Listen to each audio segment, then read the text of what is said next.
Hola a todos, bienvenidos a esta nueva serie de talleres en los que vamos a hablar de anemias hemolíticas autoinmunes. Por ser un tema mucho más largo, va a estar dividido en diferentes talleres. En este taller particular vamos a hablar de anemias autoinmunes frías o síndrome de crioaglutininas, como lo van a encontrar en los libros de hemoterapia e inmunomatología. Como a los temas anteriores, vamos a abordarlo directamente analizando un caso clínico. En este caso es una paciente embarazada que viene al servicio para su control prenatal, indica que está cursando la semana 29 de gestación del embarazo actual y como a toda embarazada debemos preguntarle sobre antecedentes gestacionales y transfusionales, que son los más importantes para nosotros. Refiere que este es su tercer embarazo, o sea, el embarazo actual, y además tuvo un aborto y un parto. No recuerda haber recibido transfusiones en ningún momento, no está consumiendo medicamentos ni cursa ninguna enfermedad. Entonces, al ser una paciente embarazada, ¿qué estudios deberíamos realizarle a esta paciente?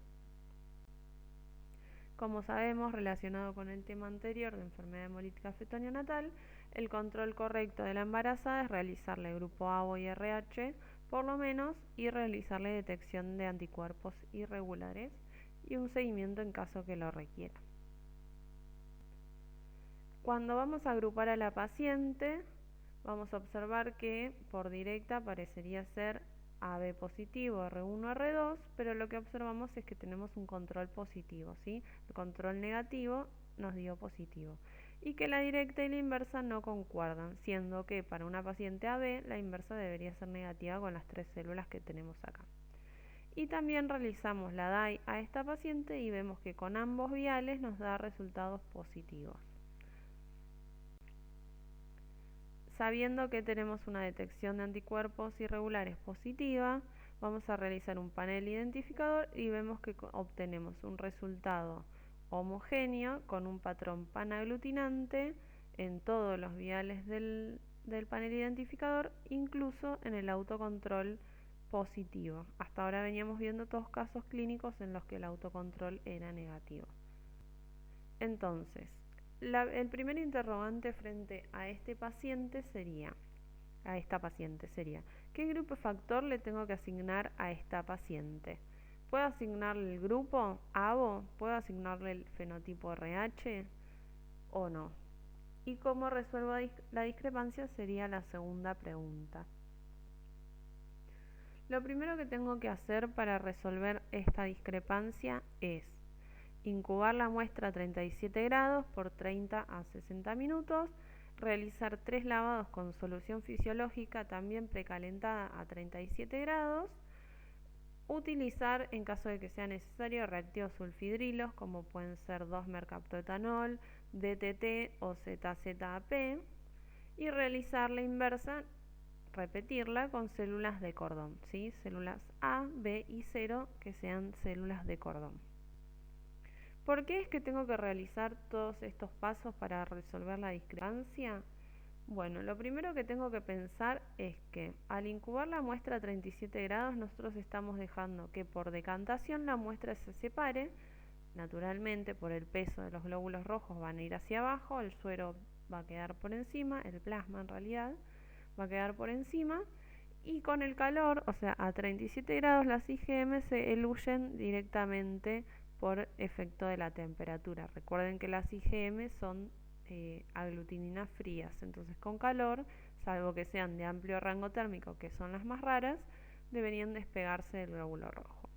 Luego, con los lavados de solución fisiológica 37 también ayudamos a despegar aquellas IgM que hayan quedado remanentes en la muestra que separamos previamente a 37, o sea, algunas se separan solo por el calor al decantar la muestra, algunas no, entonces con estos lavados ayudamos a seguir despegando las IgM que quedarán todavía pegadas en el glóbulo rojo. La utilización de reactivos sulfidrilos lo que nos ayuda es a terminar de romper esta autoaglutinación de los glóbulos rojos del paciente, ya que rompe la estructura pentamérica de las IgM y anula su capacidad aglutinante. ¿Sí? Recuerden que por ser pentaméricas es que nosotros vemos aglutinación directamente sin agregado de suero de Coombs ni nada por el estilo. Entonces, al romper el puente disulfuro que mantiene esta estructura pentamérica, ya pierde la capacidad de aglutinar esta IgM.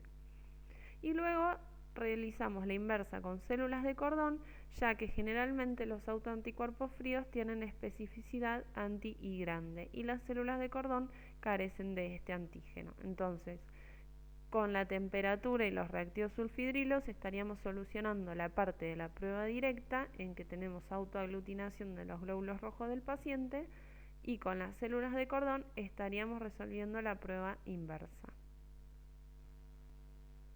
Entonces, una vez que realizamos todos estos pasos, vamos a observar que podemos leer una directa con un control negativo que realmente nos dio negativo, y que la directa y la inversa concuerdan perfectamente, obteniendo resultados también negativos con las células 0, que son el control de la inversa. Entonces, recién ahí sí podemos asignar grupo y factor RH a esta paciente, que sería grupo B.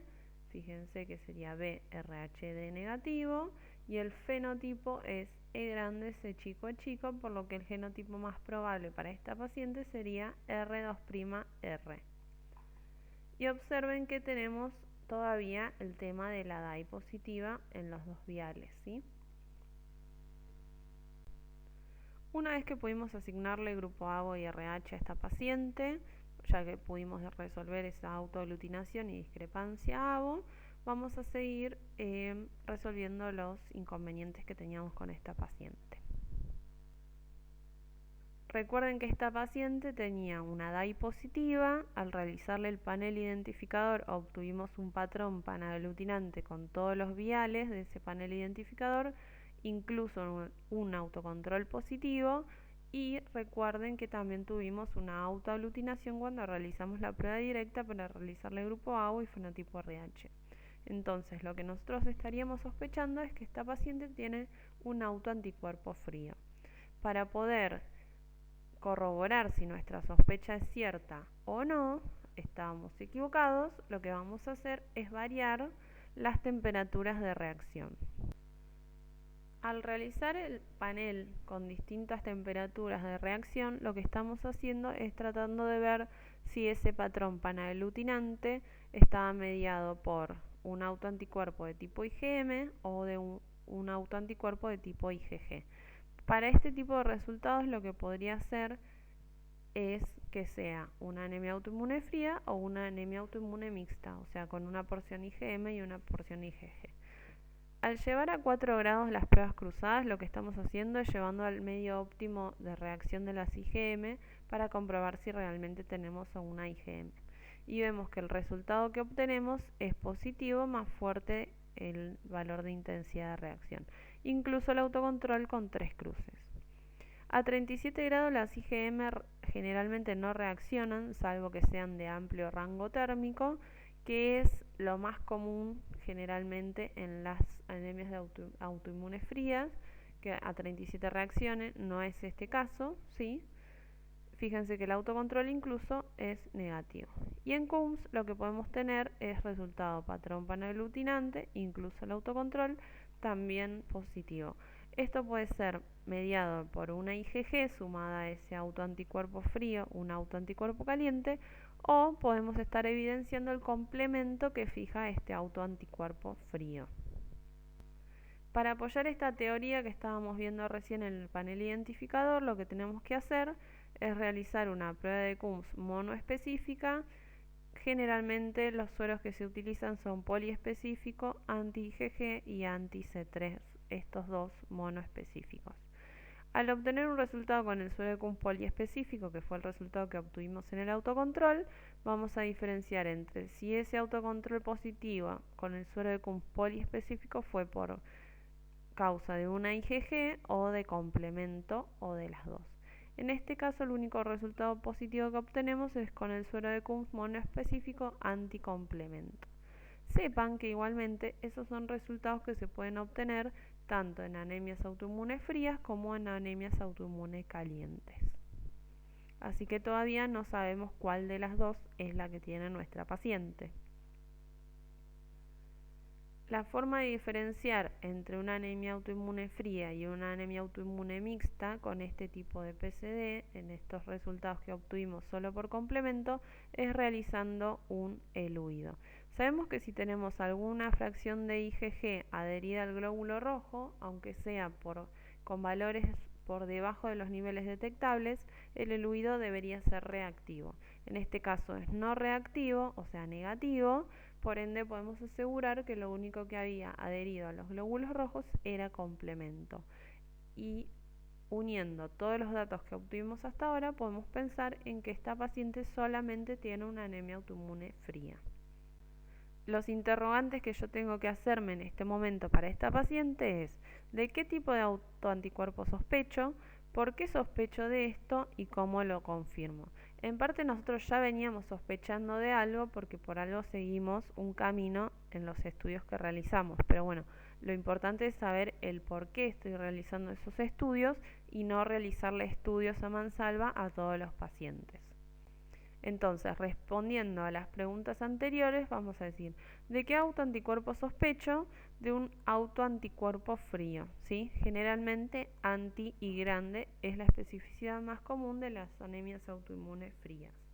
Sepan que hay otros tipos de especificidades que no son tan comunes como el anti-I grande, pero también aparecen. Anti-I chico, anti-IH, anti-H solamente y anti-PR son las otras más comunes, ya con un nivel de rareza superior al anti-I grande, pero también pueden aparecer. ¿Cómo es que confirmo este autoanticuerpo frío, esta especificidad? Con células de cordón. ¿Cuántas células de cordón tengo que agregar? Tengo que agregar suficiente para que el cálculo de P me dé adecuado. Si yo agrego una sola célula de cordón, el valor de P no me va a dar. O sea, yo no estaría confirmando que sería un auto anti-I. Y otra manera de confirmar este autoanticuerpo sería realizando absorciones en frío, que además de confirmar este autoanticuerpo me ayudan a evidenciar otras cosas. Entonces, cuando nosotros realizamos absorciones en frío, lo que vamos a estar estudiando es el suero absorbido. ¿Para qué me sirve estudiar el suero absorbido con un panel identificador? Primero que nada, lo que estoy absorbiendo es el autoanticuerpo en las células del paciente o células de donante, diferenciando entre auto y aloabsorciones. Una vez que realizo suficientes absorciones, voy a ver que tengo el autocontrol negativo en las 3 lecturas, por lo que lo único que estaría viendo en el panel identificador, en caso de que esté presente, sería algún halo anticuerpo. Este paciente en particular no tiene presencia de halo anticuerpos. ¿Cómo me doy cuenta? Porque una vez que yo absorbí el suero, lo confirmo porque tengo autocontrol negativo, veo que todo el panel identificador, las pruebas cruzadas me dan negativas. Ahora lo que tengo que hacer es enfrentar este suero del paciente a células fetales. En este caso tenía 5, así que utilicé 5. Fíjense que el cálculo de P está sobradísimo, me alcanza un montón. Y fíjense que tengo en total 19 células. Acá tengo antígeno presente y resultado positivo. Las que son antígeno presente son todas las células que son I grande positivo. ¿Y cuáles son? Todas las células de adulto. Las 2 del panel identificador, las 2 del panel detector, las 11 del panel identificador y las células propias del paciente. Son todas células de adulto y grande positivo. Y las células antígeno ausente resultado negativo son las 5 células que tenía acá de células de cordón. Recuerden que el antígeno I grande no está presente en las células fetales y por eso estamos utilizando este tipo de células. Entonces tengo 5 células que no tienen el antígeno y la prueba cruzada me dio negativo. ¿Cómo es que se titula este auto anti-I? Con el suero nativo de la paciente. Lo que vamos a hacer es diluciones seriadas de 1 en 2, 1 en 4, 1 en 8, 1 en 16, así sucesivamente la cantidad de diluciones que sea necesario, y esto lo vamos a enfrentar a células que tengan antígeno I grande. Fijamos que el último resultado que nos da positivo una cruz es la dilución 1 en 32. Entonces lo que tengo que pensar acá es con qué células realizo la titulación y en qué condiciones. Nos fijamos entonces que el título de esta paciente es 32 de este auto anti-I, que el score para esta titulación es un total de 38 y con qué células tengo que realizar la titulación, con cualquiera que tenga el antígeno diana. En este caso, ¿cuál es el antígeno blanco del autoanticuerpo? El antígeno I grande. ¿Qué célula puedo usar? Cualquiera que sea una célula adulta, ¿sí? De persona adulta. ¿Y en qué condiciones tengo que titularlas? En el medio óptimo de reacción. ¿Cómo sería el medio óptimo de reacción para este autoanticuerpo?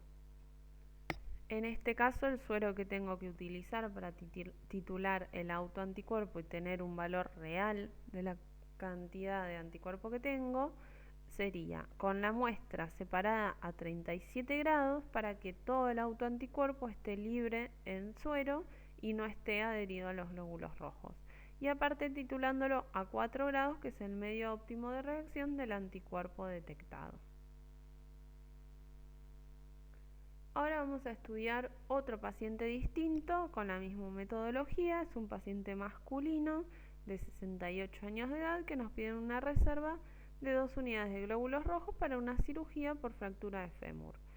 Al ser un hombre no tenemos que preguntarle ni por gestaciones porque no va a tener. Lo que tenemos que preguntarle es por transfusiones, si es que ha recibido enfermedades y medicamentos que esté consumiendo. Indica que sí recibió transfusiones, una unidad hace 4 años por hemorragia digestiva, ¿sí? Entonces, a este paciente que yo lo tengo que transfundir o que potencialmente lo voy a transfundir, tengo que hacerle una reserva. ¿Qué estudios tengo que realizar? Los estudios que tengo que realizar es ABO, RH, detección de anticuerpos y compatibilidad mayor pretransfusional. Lo que vamos a hacer es agrupar al paciente, nos fijamos que por directa parecería ser AB positivo R1, R2 y cuando llegamos al control salino o albuminoso vemos que tenemos un resultado positivo. Esto ya está mal porque el control salino se supone que es negativo. Y vemos que en la inversa las 3 células A1, B y 0 también son reactivas cuando para coincidir con esta directa deberían ser negativas. Luego vamos a cambiar un poco las condiciones con respecto al paciente anterior. Realizamos una DAI en 3 lecturas estándar, que son lectura inmediata 37 y CUMS, y vemos que en las 3 lecturas nos dan resultados positivos. Realizamos un panel identificador con este suero nativo, o sea, con el suero que acabamos de extraer, y vemos que obtenemos en todas las lecturas y todos los viales un patrón positivo panaglutinante en todos los viales, incluso el autocontrol que también es positivo.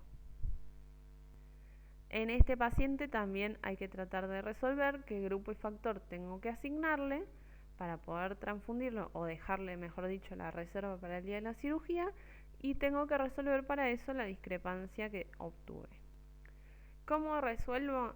Siempre son los mismos pasos principales. Primero incubo la muestra a 37 grados por 30 a 60 minutos, luego hago 3 lavados con solución fisiológica a 37 grados, utilizo reactivos sulfidrilos y realizo la inversa con células de cordón.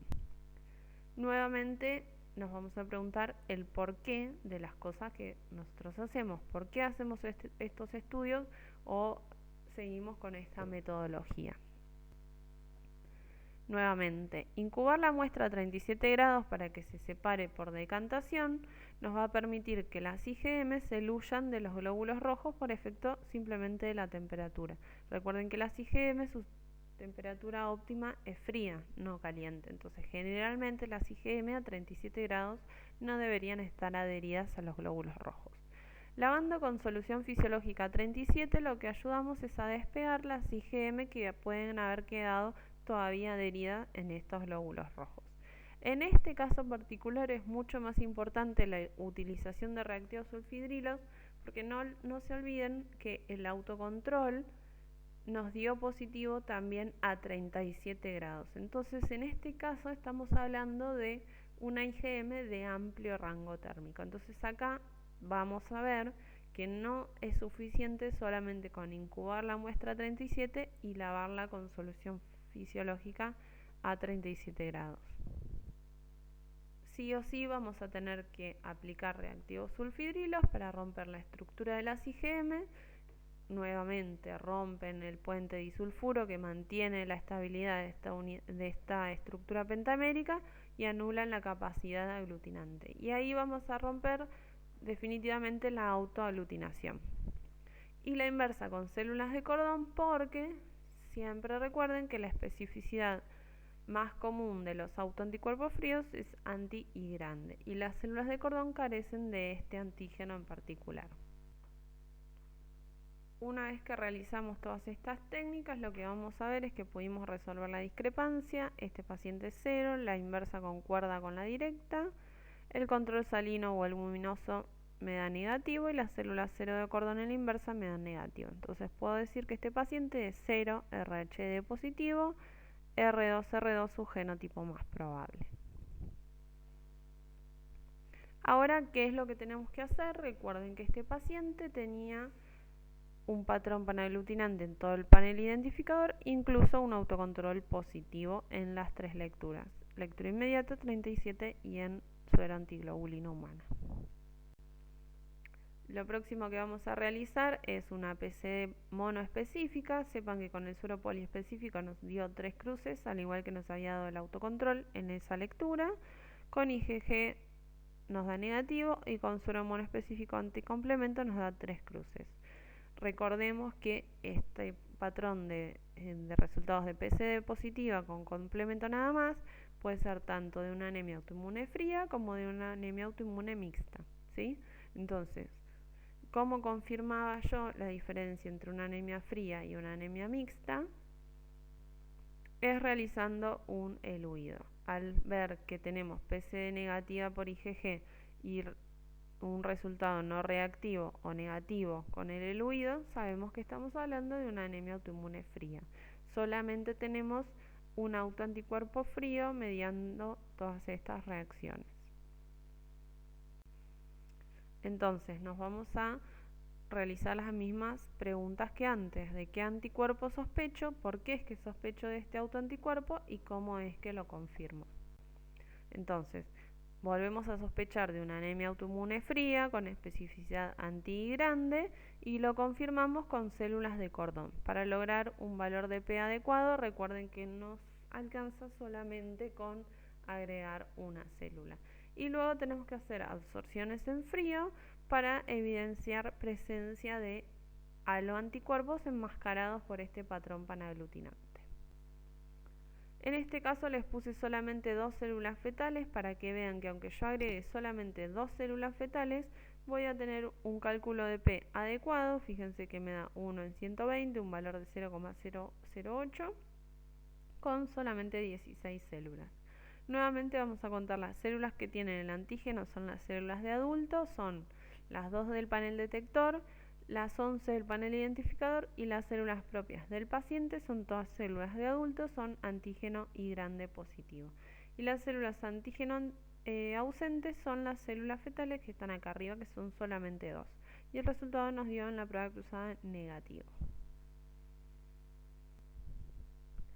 Ahora, luego que hicimos las absorciones en frío, vamos a realizar un panel identificador, ¿sí? Y fíjense que hicimos tantas absorciones como sean necesarias para que el autocontrol sea negativo y yo garantice que estos resultados positivos que veo en el panel identificador sean solo producto de haloanticuerpos, ¿sí? No hay autoanticuerpos, en este panel identificador.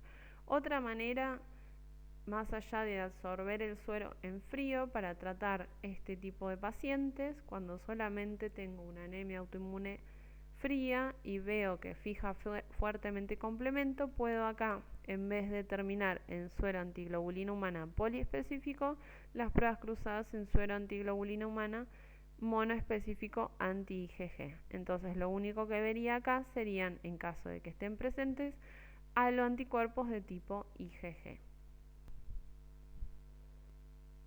Lo que yo tengo que hacer acá, una vez que obtuve resultados positivos y estoy frente a presencia de haloanticuerpos, es lo que veníamos haciendo con todos los paneles, realizar un descarte de especificidades con aquellos viales en que la prueba cruzada me dio negativa y el antígeno esté presente. Recuerden que yo lo voy haciendo el descarte vial por vial, ¿sí? Diferenciando en aquellos que descarto por estado homocigota del antígeno con una cruz y aquellos que el antígeno está heterocigota o hay presencia de los dos alelos antitéticos, en este caso el M y el N, por ejemplo, lo descarto con una rayita de costado que sería por presencia antigénica heterocigota. Una vez que termino de descartar vial por vial, hago un descarte final en las especificidades aquí arriba. En este caso, la única que queda sin descartar es la especificidad anti-C grande. Y fíjense que concuerda perfectamente la clave. En el vial 1, 2, 6 y 11 tengo antígeno C grande y son aquellos viales en que me da la prueba cruzada positiva. Y recuerden que este paciente era R2-R2, carece del antígeno C grande y puede tranquilamente generar un halo anticuerpo anti-C grande. En este caso vamos a realizar el cálculo de P para que no se olviden del anti-C, ¿sí? En el suero absorbido del paciente, fíjense que teníamos 4 viales con el antígeno presente, que son el vial 1, 2, 6 y 11, como les nombré, tenían antígeno C grande y el resultado fue positivo. Y 7 otros viales que no tenían el antígeno y que el resultado fue negativo. En un total de 11 células del panel identificador, el cálculo de P me da perfecto. Ahora lo que vamos a hacer es titular el auto anti-I. Recuerden que hacemos las diluciones seriadas del suero, de la muestra que hemos separado a 37 grados, para que todo el autoanticuerpo esté libre en el suero y no esté adherido a los glóbulos rojos. La última dilución, que en este caso es una en 512 que me da positivo una cruz, es el título de mi paciente. Y lo que yo tengo que pensar es con qué células voy a hacer la titulación y en qué condiciones. El título es finalmente 512, el score para este título es de 77. ¿Con qué células voy a realizar la titulación? Con cualquier célula de adulto que tenga el antígeno I grande, que es contra el cual va dirigido este autoanticuerpo. ¿En qué condiciones? En el medio óptimo de reacción. Recuerden que el medio óptimo de reacción del anti-I grande o de los autoanticuerpos fríos es a 4 grados y con el suero o plasma que hemos separado a 37 grados, ¿sí? Para que todo el autoanticuerpo esté libre en circulación.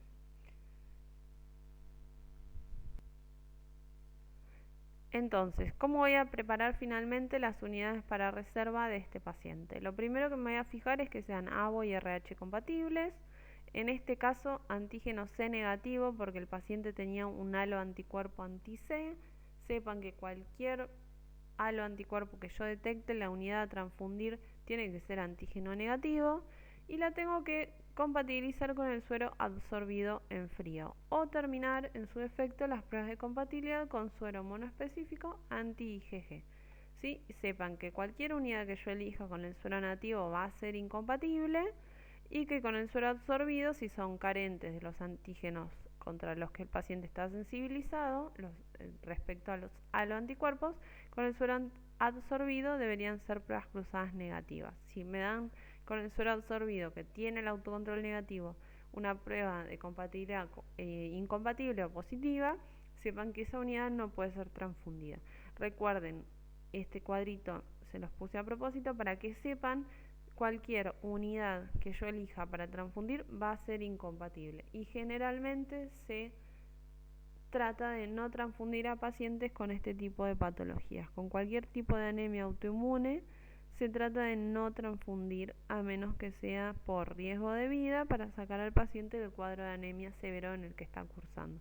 Si no, se trata de no transfundirlo. En caso que tengamos que hacerlo sí o sí, se hace bajo estas condiciones, compatibilizando siempre con el suero absorbido, garantizando que el paciente no presenta haloanticuerpos, en caso que los presente, que sean unidades antígeno negativo, y siempre transfundir en alícuotas y controlando al paciente durante todo el proceso de transfusión.